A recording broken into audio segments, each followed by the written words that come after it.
আওয়ামী লীগ সরকার এই দেশকে যেভাবে ধ্বংস করেছে, মনে হয় ইসরায়েল ফিলিস্তিনকে যেভাবে ধ্বংস করেছে, দালান এবং সাধারণ মানুষকে যেভাবে হত্যা করেছে, আওয়ামী লীগ সরকার বাংলাদেশকে অর্থনৈতিকভাবে সেইভাবে ধ্বংস করেছে।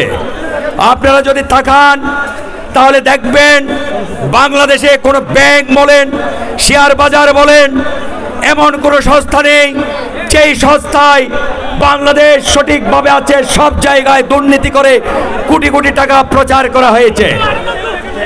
আর দ্বিতীয় যে কথাটা বলতে এসেছি, বর্তমান দায়িত্বশীল ব্যক্তি রাঙ্গুনিয়ার মধ্যে যারা বলছেন রাঙ্গুনিয়া রাউজান ভাবে পৃথক করা হচ্ছে, আপনারাই বলেছেন বাংলাদেশ জাতীয়তাবাদী দলের ভারপ্রাপ্ত চেয়ারম্যান জনাব তারেক রহমানের সাথে আপনারা ঐক্যবদ্ধ।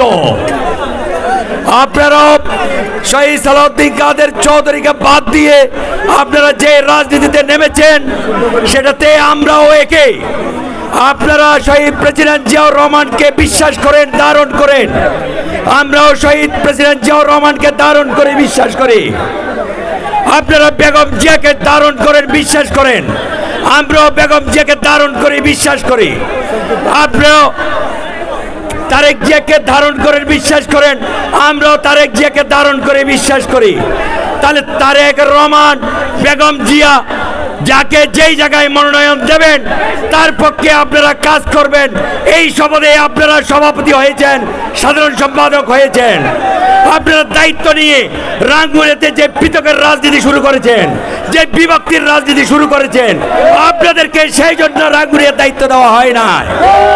আপনাদেরকে দায়িত্ব দেওয়া হয়েছে সাংগঠনিক শক্তি বাড়ানোর জন্য। আপনাদেরকে দায়িত্ব দেওয়া হয়েছে রাঙ্গুনিয়াতে সবাই মিলে কাজ করার জন্য।